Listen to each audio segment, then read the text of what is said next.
할렐루야. 아멘. 여러분, 지난 좀 4월 말경에 있었던 일이에요.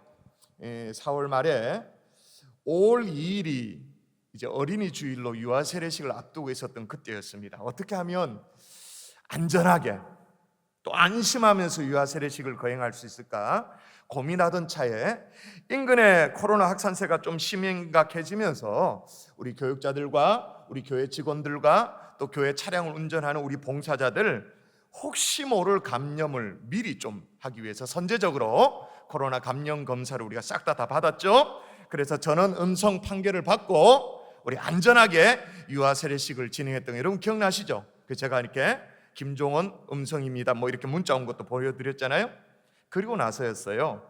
병원에 아는 분이 한 분이 이제 연락이 왔습니다. 백신에 노쇼가 생겼는데 목사님이 맞으실 의향이 있는가라는 그런 연락이 온 거예요. 요즘은 뭐 노쇼라고 말하지 않죠. 자녀 백신이라고 이제 그것도 단어가 생소한 단어가 이제 익숙한 단어로 바뀌어지고 있는 상황인데 하여튼간에 그때까지만 해도 이 노쇼라는 개념이 별로 없었던 터라 그렇게 연락이 오니까 괜히 느낌이 어떤 느낌이 드냐면 새치가는 느낌이 드는 거예요.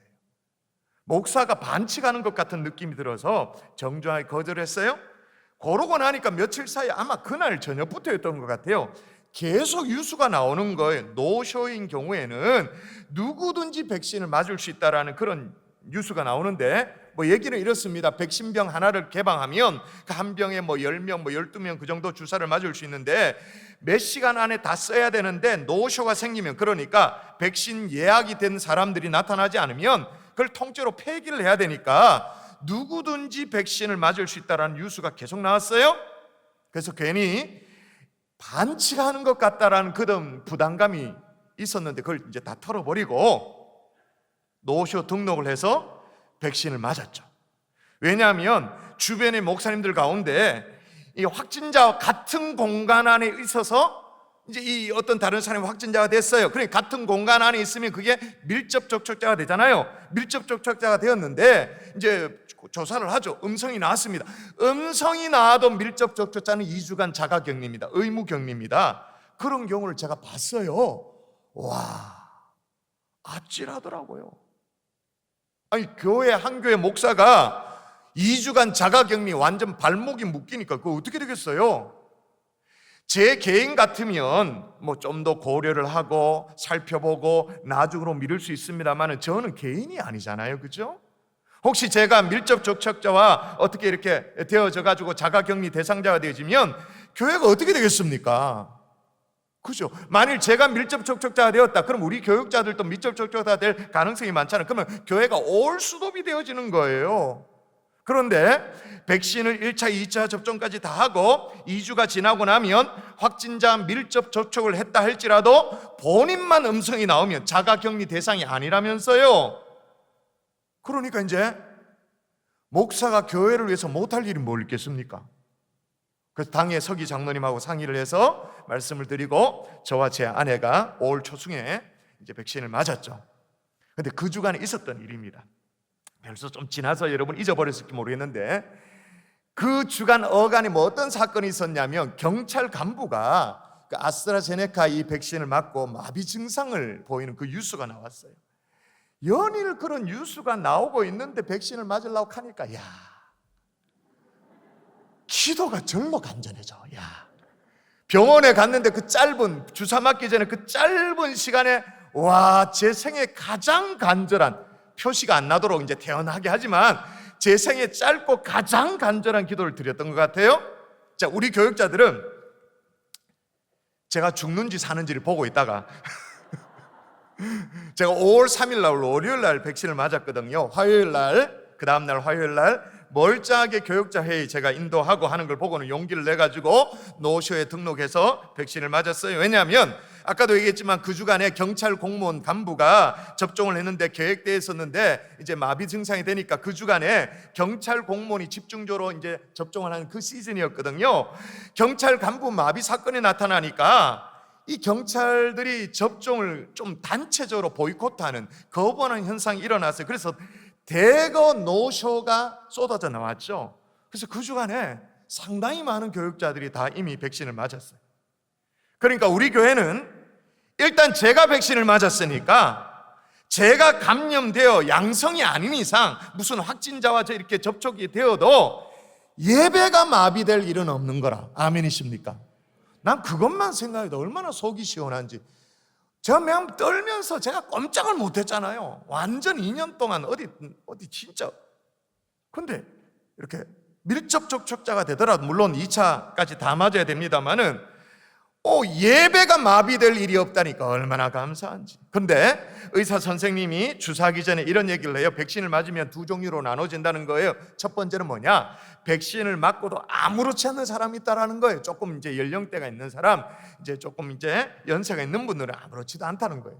또 두 번째는 뭐냐면 독감 예방 주사를 맞아도 그렇듯이 미열이 있고 좀 두통이 있을 수 있는데 이 두 종류로 나눠진다 그렇게 했는데 그 다음 말이 제 마음에 확 이해가 돼버려. 뭐라고 말하냐면 만일 백신을 맞고도 아무렇지 않으면 아무렇지 않으니까 감사하면 되고, 백신을 맞고 부작용이라고 말하는 그 열도 좀 나고 머리가 찌긋찌긋하고 그러면 체내에서 이 면역 반응, 그러니까 이렇게 싸우는 이 반응이 왕성하게 일어나니까 내가 건강하다는 사인으로 알고 또 감사하면 된다는 거예요. 야, 내가 목사 같은 설교를 한편 들었습니다.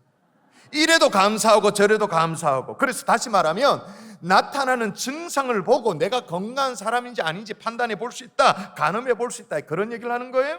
마치 오늘 본문 말씀 예수님처럼 예수님도 비유로 마지막 달에 나타나었던 징조들, 소위 말해서 증상들에서 가르쳐주고 계시는데 무화과 나무이든 무슨 나무이든 간에 나무들을 보라고 말합니다. 나무를 보고 같이 한번 읽어볼까요? 같이 시작. 싹이 나면 너희가 보고 여름이 가까운 줄을 자연히 아나니. 싹이 나오면 여름이 가까운 줄을 자연히 안다. 그걸 막 억지로 공부해서 아는 게 아니고 무슨 연구해가지고 학술 논문을 보고 아는 게 아니고 그건 자연히 안다. 다른 복음서에 보면 뭐라고 기록했냐면 무화과 나무의 비유를 배우라. 그 가지가 연하여지고 잎사귀를 내면 여름이 가까운 줄을 아나니. 자, 뭐로 말미암아 여름이 가까운 줄 안다고 말해요? 무화과 나무가 가지가 연하여지고, 그 연해진다는 말은 이제 물이 오른다는 거죠. 물이 오르면 연해져서 이제 부드럽게 잘 휘잖아요. 겨울 내내 딱딱하던 그 가지들 말이에요. 이렇게 똑똑 부러질 것 같은 가지도, 굳었던 가지도 이제 봄이 돼서 물이 오르면 이게 부드러워집니다. 휘쭉휘쭉 잘 휘죠. 연하해지면, 가지가 연하해지고 푸른 잎사귀를 내면 뭘 생각하라는 거예요? 봄이 왔구나, 여름이 왔구나 생각하라는 거예요. 우리는 뭘 보고 여름이 왔구나 하는 거 알 수 있습니까? 에어컨을 켜면, 본당에 히터를 끄고 에어컨을 켜면, 그죠? 그런 현상들을 보면서 가늠해 볼 수 있다라는 거예요. 자, 우리 교육자실에 대거 이제 백신 접종을 했는데 이 증상들이 참 다양했어요. 어떤 사람은 38.5도를 넘나들면서 고열을 며칠간 시달리는 그런 교육자도 있었고, 밤새 막 오한으로 막 떨면서 다시 막 보일러를 막 세게 켜는 그런 경우도 있었고, 저는 주사를 맞고 첫째 날 아무렇지도 않고 둘째 날 오전까지 괜찮았어요. 그래서 제가 화요일 날 교육자 회의에 제가 살아있는 모습을 보여줬다 그렇게 말했잖아요. 근데 이게 뒷심이 있더라고요. 그 다음부터 온몸이 완전 두들겨 맞은 것처럼 막 아파요. 근육통인 거죠. 근데 참 재미가 있어. 뭐냐면 제가 누구라고 얘가 말할 수는 없는데 아무렇지도 않는 사람이 있어. 그냥 이 뭐 지나갔나, 이게 뭐 찔렀나, 아무렇지도 않아. 물론 나이가 좀 있어가지고 그런 분은 뭐 좀 당연합니다만은 반대로 젊어서 분명히 왕성한 면역 반응이 있을 것 같은데 아무렇지도 않아. 누구일까요? 갈릴리 누구일까요? 여러분이 생각하는 그 사람 맞습니다. 우리끼리 속으로 야, 저거 속이 완전 골았다 저거. 야, 겉으로 허우대는 멀쩡한데 완전 속이 골맞네. 그래서 서로 막 놀리면서 그랬어요. 제가 무슨 얘기를 하죠? 무슨 일이든 증상이 있는 거죠. 현상이라는 게 있는 거예요. 오늘 본문은 예수님께서 마지막 날에 나타나는 현상들, 이 징조들에 대해서 말씀하시는 중인데, 실은 오늘 본문 앞에 보면 쫙 마지막 날이 일어날 일들에 대해서 펼쳐놨어요. 난리와 소요의 어떤 소문이 들릴 것이라고 말을 합니다. 민족이 민족을, 나라가 나라를 대적하여 일어날 것이라고 말합니다. 곳곳에 지진과 기근과 전염병이 일어날 것이라고 말합니다. 이건 오늘날 상황하고 너무 딱 맞닥뜨려져서 직접 읽도록 하십시오. 똑똑히 보십시다. 자, 또 이르시되, 같이 시작. 또 이르시되 민족이 민족을, 나라가 나라를 대적하여 일어나겠고 곳곳에 큰 지진과 기근과 전염병이 있겠고, 또 뭐라 말하냐면 부모와 형제와 친척과 벗이 너희를 넘겨주며 너희 중에 몇을 죽이게 한다. 노골적인 핍박이 일어나게 될 것이다. 그렇게 말하는 거예요. 이것도 그렇잖아요. 우리는 그저 진짜 신실한 주님의 제자로 믿음 생활 잘하면서 뭐 그렇게 살고 싶어요. 그런데 우리를 내버려두지 않아. 내 주변의 사람들이 내비두지 않아. 내가 신앙생활을 하겠다는데 왜 이렇게 시비를 많이 거는지, 더 나아가서 노골적으로 핍박을 내요. 그런데 여러분, 이런 일들이 일어나면 그걸 어떻게 이해해야 된다고 오늘 주님 말씀하시냐면, 같이 한번 또 읽도록 하십시다. 이와 같이 시작. 이와 같이 너희가 이런 일이 일어나는 것을 보거든 하나님의 나라가 가까이 온 줄을 알라. 아멘. 뭐가 가까이 온 줄로 알라라고 말하죠? 하나님의 나라가, 마지막이 가까이 온 줄로 알라. 아멘이십니까? 여러분, 요즘 뭐 전쟁의 소식이 진짜 많이 들리잖아요. 이스라엘과 팔레스타인, 물론 휴전을 했으니까 다행입니다만은 민족이 민족을, 나라가 나라를 대적하여 일어납니다. 또한 세상이 막 미쳐 돌아가는 것처럼 음란해, 그냥 막 방탕해, 그냥 기근과 전염병. 사실 코로나만 하더라도 우리가 코로나 듣도 보도 못한 전염병이잖아요. 이 전염병 뭐 치사율이 낮다고 합니다만은 이 전염병 하나로 대한민국만 해도 2,000명이 죽었습니다. 전 세계적으로 350만 명이 죽었어요. 350만 명. 인도 같은 나라, 계속 여러분 뉴스를 보셔서 아시겠습니다만 의료 시스템이 완전 붕괴되어져 가지고 집에서 나가 죽어가죠. 그리고 화장터에는 24시간 풀 가동을 했는데도 감당이 안 돼. 그래서 시신을 어떻게 해요? 그 인도 사람들이 그렇게 신성치 않은 겐지증강에 그냥 뛰어보내. 실은 이건 유기하는 거죠. 버리는 거죠. 사랑하는 여러분, 이런 징조와 증상들을 보면서 무슨 생각이 드시나요? 우리가 정말로 마지막 때를 살고 있구나. 이런 영적 각성이 여러분 속에서 일어날 수 있기를 주 예수의 이름으로 축원합니다. 아멘. 축원합니다. 아멘. 근데 문제가 있어요. 증상이 있어야 하는데 아무 증상이 없다라는 거예요. 아니, 가지가 연해져야 여름이 왔는지 알 거 아니겠습니까? 뭐 파릇파릇 새싹이 나야 봄이 왔는지 알 거 아니겠습니까? 근데 전혀 그런 증상이 안 나타나면 왜 합니까? 그죠? 어떻게 하면 좋으냐는 거예요. 그래서 오늘 우리의 기도 제목이라고 말할 수 있는데 따라 하십시다. 증상이 있게 하여 주옵소서. 증상이 있게 하여 주옵소서. 한 번 더, 증상이 있게 하여 주옵소서. 증상이 있게 하여 주옵소서. 여러분, 코로나가 무서운 것이 사망률도 사망률입니다만은 어쨌든 뭐 지금까지 걸리면 대한민국 같은 경우에 100명 중에 1.4명이 죽습니다. 그러니까 100명 중에 한두 명은 죽어요. 이건 과학이야, 통계야. 어떻게 피해갈 수 없어. 100명 중에 한두 명은 죽어요. 근데 더 무서운 게 뭐냐? 무증상 감염. 멀쩡한데 감염이 이미 돼 있는 거예요.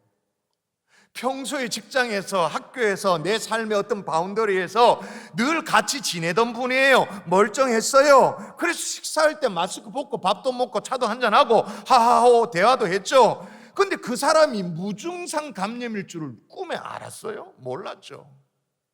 그리고 또 우리가 그런 게 있잖아요. 내 혼자 막 마스크 디기 막 챙겨 쓰고 막 조심조심하면, 요즘은 좀 덜합니다만은 과거에는 그런 게 있었잖아요. 좀 막 쫌생이 같고 좀 뭐 이렇게 뭐 너무 막 조심하는 것 같고 그래 보일 것 같아가지고 안 그런 척 하면서 그냥 같이 어불리고 막 그러잖아요. 안 믿는 사람 같으면 어떻게 해요? 마스크 턱에 대충 걸치고는 같이 담배도 푸고 이래가지고 무슨 동해와 같은데 운동하는 모임에도 가가지고 아무렇지도 않았어. 여러분, 요즘 세상에 뭔가 이상 징후가 있으면 그 사람도 조심하고 상대방도 조심할 거예요. 근데 아무렇지도 않았어요. 언제나 늘 보던 사람이 여러분, 위험한 사람이 언제나 늘 보는 사람입니다. 저 같으면 교육자들 굉장히 위험한 사람들이죠. 늘 보는 사람들이니까. 아니, 안 보는 사람들, 길 가던 사람들에게 내가 감염이 되나요? 늘 보는 사람에게 감염이 되지. 교육자들 조심해 주세요. 근데 무증상이니까 돌아다니다가 주변을 감염시키는 거예요. 근데 그 함정에 내가 걸려. 내게 감염시킨 그 사람은 무증상이었지 모르겠습니다만 내게 딱 오면 100명 중에 1.4가 될 수도 있는 거예요. 또 내 주변의 가족들에게 100명 중에 1.4가 될 수도 있는 거예요. 이건 통계니까, 과학이니까 피해갈 수가 없어요. 자, 오늘 본문이 아주 심각한, 그런 심각한 경우를 얘기하고 있는데 여러분 또 읽어보도록 하십시다. 방탕함과 시작. 방탕함과 술 취함과 생활의 염려로 마음이 둔하여지고 뜻밖의 그날이 덫과 같이 너희에게 임하리라. 마지막 날에 긴박한 상황인데도 방탕함과 술 취함과 생활의 염려로 말미암아 그 다음에 어떻게 된다고 말합니까? 마음이 둔하여지고. 둔하여졌다라는 게 이게 문제예요. 여러분, 지난 주일에 청년들은 설교를 못 들어서 모르겠습니다만은 지난 주일에 제가 야곱 시리즈를 나누면서 야곱이 진짜로 가야 될 곳이 어디라고 말했죠? 베델이었다. 그리고 궁극적으로는 아버지 집이 있는 헤브론에 가야 됐다. 그런데 야곱이 지금 어디에 머물러 있다고 말했냐면 세겜에 머물러 있었다고 말했어요. 형 에서와 화해도 이루어졌겠다. 잠시 좀 쉬어가고 싶은 마음으로, 안주하고 싶은 마음으로, 처음에는 다 그런 합리적인 이유로 안주가 시작되어진다 그렇게 말했죠. 근데 잠시 좀 숨 좀 돌린다고 마음먹었는데 숨을 돌리는 게 몇 년이 걸렸다고요? 10년. 자기도 모르는 사이에 세겜에 눌러 앉아서 10년. 잠시 좀 머물다가 그렇게 간다고 생각했는데 거기에 집 짓고 우리 짓고 밭 사고 외삼촌 라반의 집 떠나올 때는 그 유치원생 정도 또래의 딸이었는데 이 딸이 벌써 시집갈 나이가 됐어. 처녀가 돼버렸어요. 그리고 아들들은 세속화가 되어졌는데 오는 주일에 자세히 살펴보겠습니다만 아들이 무슨 짓까지 했냐면, 여러분 읽어볼까요? 자, 저는 가만히 있을 테니까 여러분 읽어보세요. 이게 뭔 말인지 생각하면서 읽으세요. 시작. 르우벤이 가서 그 아버지의 처 비라와 동침함에 이스라엘이 이를 들었더라. 야곱의 아들은 12이라. 이게 무슨 소리죠? 야곱의 아들, 맏아들 르우벤이 있는데 누구랑 짝짝꿍 했다고요? 그 아버지의 첩 빌하, 새엄마랑. 그러니까 이제 12아들이 있으니까 이 야곱의 12아들 가운데 마지 르우벤이 제일 먼저 태어났기 때문에 새엄마랑은 나이 차이가 그렇게 많지 않을 수도 있었잖아요. 그럼 이 촌수가 어떻게 되는 거예요 지금? 그럼 야곱하고 르우벤하고 어떻게 되지? 복잡해져요. 세속화. 그러면 야곱이 세겜에 머무는 동안 자신의 집안이 이렇게 막 흘러가고 있다라는 것을 알았을까요? 몰랐을까요? 몰랐지. 알았으면 그렇게 안 하지. 제정신이면. 어떻게 됐다고 말하느냐? 마음이 둔하여져서, 그렇게 마음이 둔하여져서 그 다음에 나타나는 현상이 있어요. 어떻게 됐다고 말하냐면 제가 읽어볼게요. 뜻밖의 그날이 덫과 같이 너희에게 임하리라. 여기서 말하는 덫이 뭐냐면 함정을 의미하는 거잖아요. 올무를 얘기하는 거잖아요. 올가미를 얘기하는 거잖아요. 야곱이 세겜에 머물면서 안주하여 살다가 어떤 덫에 걸리게 되었느냐? 그 땅에 딸이 강간을 당해버려, 아들이 집단 살인극을 벌여, 이런 덫에 걸려버리는 거죠. 그래서 오늘 우리의 기도 제목이 뭐냐? 주여 증상이 있게 하여 주시옵소서. 아프면 아프다는 말을 해야 될 거잖아요. 아니, 아픈 증상이 있어야 그래야 고칠 거 아니겠습니까? 뭐 그래야 뭐 좀 치료도 받고 그럴 거 아니겠어요? 마찬가지예요. 영적으로 병들면 병든 증상이 있어야 될 거 아니겠습니까? 확 표가 나는 증상이 있어야 아이고 큰일 났구나 싶어서 주님 앞에 매달리고 기도도 할 거 아니에요. 아멘이십니까? 증상이 있게 하여 주시옵소서. 아멘. 그럼 여러분 생각해 보십시다. 진짜 증상이 없는 건가? 진짜로 증상이 없는 건가? 방탕과 술 취함과 생활의 염려, 이렇게 심각한데 증상이 없는 걸까요? 아니죠. 있죠. 있는데도 마음이 둔해져서 이건 못 느끼는 거라. 이게 더 심각한 거예요. 언제나 전조 증상이라는 게 있습니다. 여러분 들어보셨죠? 하인리 법칙이라는 것. 모든 재난이나 어떤 재난 이런 것들이 갑자기 찾아오는 것처럼 보이지만 그런 게 아니라는 거죠. 우리가 감지하지 못해서 그렇지, 사소해 보이는 것을 무시해서 그렇지, 언제나 반드시 전조 증상이 있다. 사소하다고 계속 무시해버리면 언젠가는 어떤 큰 사고로 이어진다는 건데, 하인리 법칙이라고 말하기도 하고 1대 29대 300이라고 말하기도 합니다. 하인리라는 사람이 있었어요. 이 사람이 미국의 한 보험회사의 관리자로 일을 하고 있었습니다. 그래서 이제 산업재해가 어떤 연관성이 있지 않는가, 크고 작은 어떤 재해들의 어떤 뭔가 상호작용이 있지 않는가, 이걸 연구했어요. 그래서 보험회사에 접수된 모든 수만 건의 어떤 사건, 사고 자료를 다 데이터를 분석했는데, 요즘 말로 말하면 빅데이터인 거죠. 빅데이터를 가지고 쫙 분석을 했더니 한 번의 대형 사고가 발생했을 경우에 그 전에 29번의 경미한 사고가 있었다라는 거예요. 29번의 경미한 사고 그 전에 적어도 300번의 징조, 조짐이 있었다라는 거죠. 이 하인리 법칙은요, 자연재해나 무슨 뭐랄까요, 사회적 대형 참사 그런 것에 적용되는 것뿐만 아니라 국가나 나라나 개인의 흥망성쇠에 똑같이 적용되는 원칙이더라는 거예요. 1대 29대 300. 그러므로 증상이 없는 게 아닙니다. 우리가 무시해서 그렇지. 언제나 전조 증상이 있는 거죠. 여러분, 얼마 전에도 우리가 정말 마음 아프게 그 뉴스를 접했잖아요. 평택항에서 일을 하다가 사고로 숨진 20대 청년 노동자 이선호 씨. 지난 4월 22일에 평택항에 수출입 화물 보관 창고에서 개방형 컨테이너 날개에 깔려 숨지는 그 사건, 정말 안타까운 사건이잖아요. 보세요.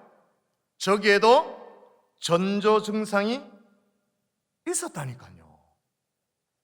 일단 컨테이너 날개가 안쪽으로 기울어져 있었고, 사고를 예방하기 위한 안전핀도 없었고, 그리고 스프링 부품도 일부 없었던 것으로 드러났다라고 그렇게 말하잖아요. 그래서 스프링이 있는 정상 컨테이너 날개, 이건 부드럽게 넘어가는, 요즘 하다못해 집에 있는 싱크대도 문이 슬쩍 스르르 닫히도록, 손 안 찡기도록 그렇게 하잖아요. 그렇게 잡아주는 스프링이 있으니까 쓱 넘어가야 되는데, 잡아주는 스프링이 없으니까 어떻게 해요? 쾅! 반대편 날개 충격해서 같이 쾅! 청년을 덮친 거죠. 전조 증상이 없었던 게 아니란 말이에요. 똑같아요. 신앙에도요, 이 신앙의 위기에도 전조 증상이 있습니다. 제일 먼저 나타나는 전조 증상이 뭘까요? 예배를 소홀히 여기는 증상이 나타나죠. 대충 의무감에서 때우는 증상이 나타나죠. 기도와 봉사의 어떤 기쁨이 사라지기 시작해요. 기도가 얕아집니다. 그리고 헌신이 부담스러워집니다. 신앙생활에 건태로움이 막 몰려옵니다. 교회에서 뭘 해도 별로 신이 안 납니다. 관심도 흥미도 없습니다. 아무 증상이 없는 게 아니에요. 이미 빨간불이 켜져 있어. 위험 지금 막 외용 하고 있는 중이에요. 근데 무시해서 그렇지.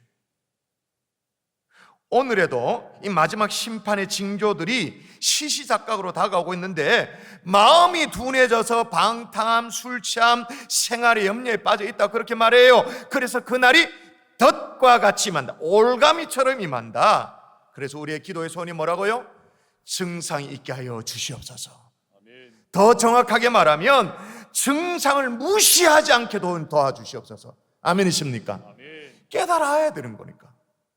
또 하나, 증상이 있든 없든 간에, 또 뭐 어떤 전조 증상이 있든 없든 간에 깨있게 해달라는 것이 우리의 기도 제목이에요.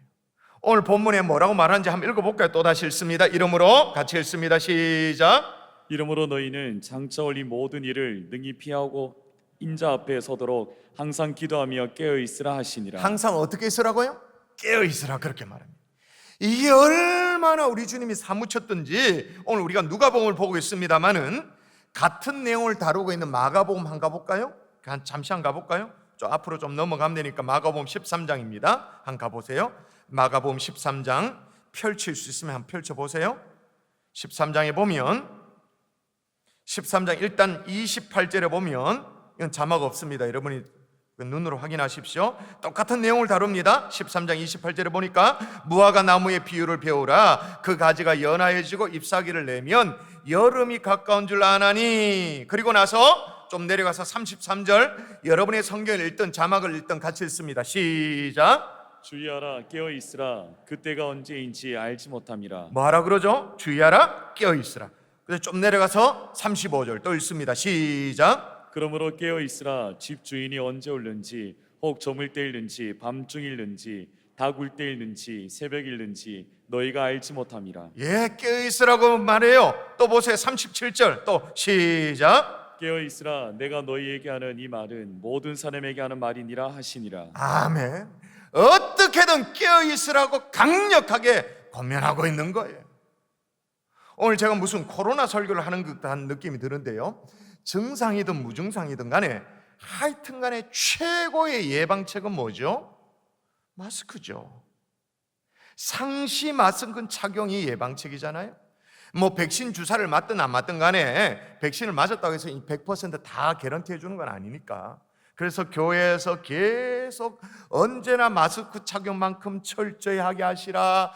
가능하면 KF94 이상의 제품을 사용하시라. 코 위에서부터 턱 아래까지 밀착해서 정확하게 착용하시라. 마스크를 벗는 일은 아예 만들지를 마시라. 계속 말씀드리잖아요. 소 잃고 외양간 고치면 뭐 하겠어요? 100명 중에 1.4명은 이것 때문에 천국 보내야 된다니까요. 1.4에 안 들어가라는 법이 어디 있겠어요? 또 오늘 본문에도 뭐라고 말합니까? 한번 볼까요? 오늘 본문 이러므로 시작. 이러므로 너희는 장차 올 이 모든 일을 능히 피하고 인자 앞에 서도록 항상 기도하며 깨어있으라 하시니라. 자, 깨어있기는 한데 깨어있는 방법이 뭐라고 말하냐면 항상 뭐하며 깨어있으라고요? 기도하면서. 그럼 뒤집으면 어떻게 되어집니까?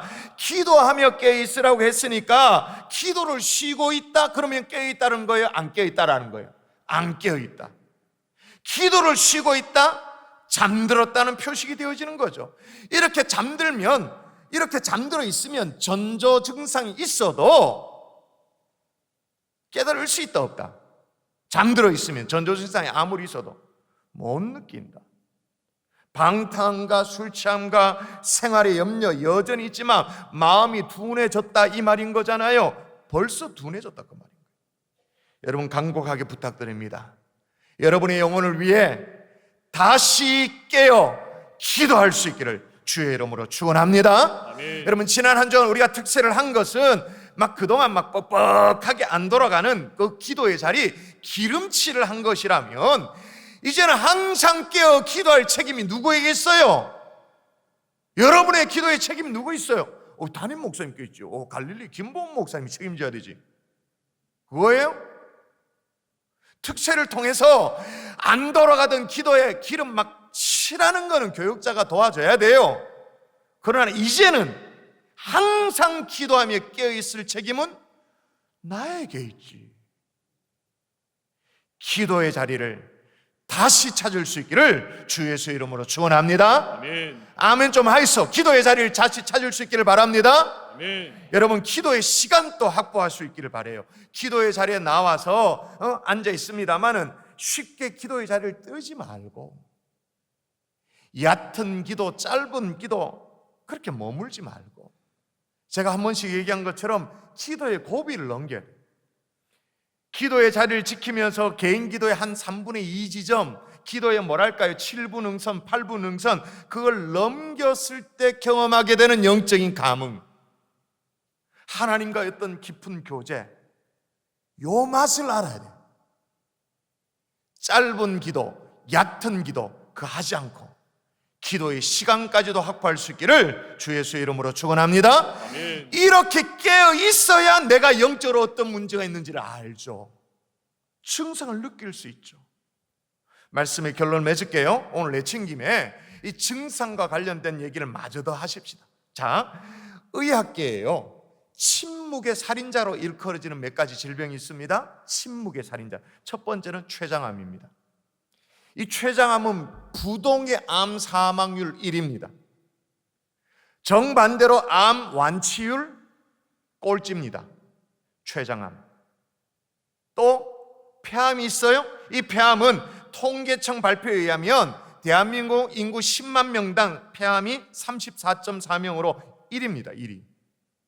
또 간암이 있습니다. 폐암이 이어서 이제 간암이 2위예요. 그런데 경제 활동이 왕성한 어떤 40대, 50대 이 연령대는 간암이 이 수치가 압도적으로 1위예요. 그런데 췌장암, 폐암, 간암 이 몽땅 다 왜 침묵의 살인자로 일컬어지느냐? 증상이 없는 거죠. 췌장암 같은 경우에 뭐 예를 들어서 혈액 검사라든지 뭐 복부 초음파 전혀 확인이 안 돼요. 췌장암 환자 가운데 내가 좀 이상하다고 해서 치료를 받잖아요. 10명 중에 8명은 검사하면 3기야. 이미 4기야. 그러니까 부동의 사망률 1위죠. 또 폐암은 어떻게 되냐? 초기에 증상이 거의 없어요. 단순 엑스레이 촬영 발견이 안 되는 거예요. 간도 마찬가지입니다. 벌써 간이 좀 이상하다. 그러면 간 절반이 사고가 나 있는 거예요. 아무 증상이 없어요. 뭔가 증상이 느껴져서 발견되어지면 이미 간의 절반 이상은 이미 손상된 상태인 거죠. 제가 지금 무슨 얘기를 하고 있죠? 무증상이 무서운 거라는 거예요. 마찬가지입니다. 무증상으로 신앙생활하는 것 진짜 무서운 거예요. 여러분, 기도의 자리를 내가 못 지켰다.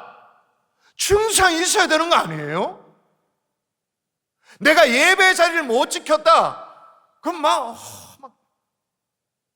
하나님 앞에 막 죄송하고 막 일주일 내내 안절부절하고 그런 증상이 있어야 되는 거 아니에요? 근데 무덤덤해. 아무 증상이 없어. 신앙생활 자체가 권태로워. 뭐죠? 진짜 위험한 거죠. 지금 3기, 4기로 넘어가고 있는데 증상이 없는 거예요.